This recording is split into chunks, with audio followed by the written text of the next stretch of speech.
Assalamualaikum hurmatli to'rt kunliklar. Qaranglar, bu narsani bir guvohi bo'ldik. Neden Sirdaryodan chiqqanimiz yo'lning chetida ner pustoy ochiq joy bo'lgan bo'lsa, gap yo'q. Odamlarga, xalqqa rahmat, hokimlarga rahmat. Hammasi daraxt ekilgan. Göm-gök. Bu daraxt boyida, ko'kanam soliq boyida, suv boyida ekologiya zo'r bo'ladi, havosi yaxshi bo'ladi. Hozir yana teatrimiz bu yon bilan so'zlasak, havo dam bo'lyapti. Nima uchun dam bo'ladi? Chunki ekologiya yaxshi emas o'zlarimizda.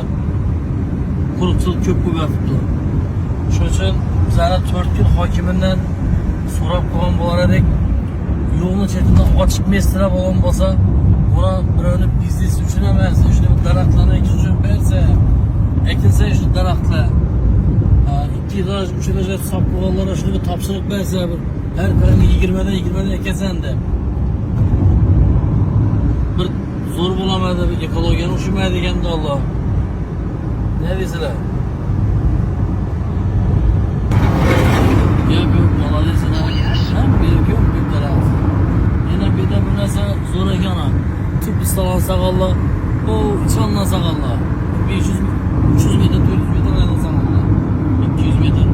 Bizlerdə indi yamanlağına emas, açıq yer balon bolsa, şarkımlı yolun çetindən bir nəsəni sıqalablıqımızın faydasını oylab, çıxartdı yerdən şılangida su səpədi, asfaltını boyadı, asfalt mısıladı.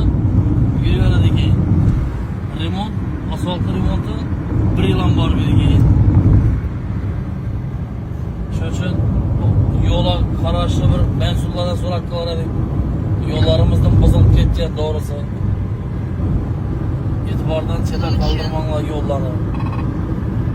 Bu nedenle ben söylemesem, bu videonu görüp duran sizler söylemeseyler, yolunu açmasanlar, ekologiye daraxtlarını açmasa, kim aytadı bu nedenle, kim söyleyip çıkardı? Şu barıda burada olmasak bizim bağlarımız köçüp gider, bize çöl zonu falan kaldı 4 kelimiz. Elden alışımız gerek.